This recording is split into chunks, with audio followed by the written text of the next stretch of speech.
engkau jadikan diriku cinta kedua darimu, biarlah aku terima.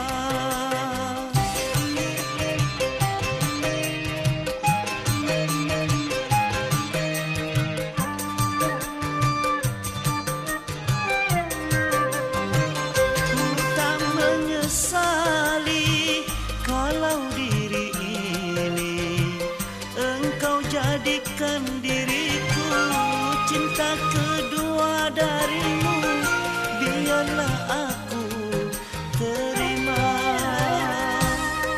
Lebih baik kau bunuh aku dengan pedangmu, asal jangan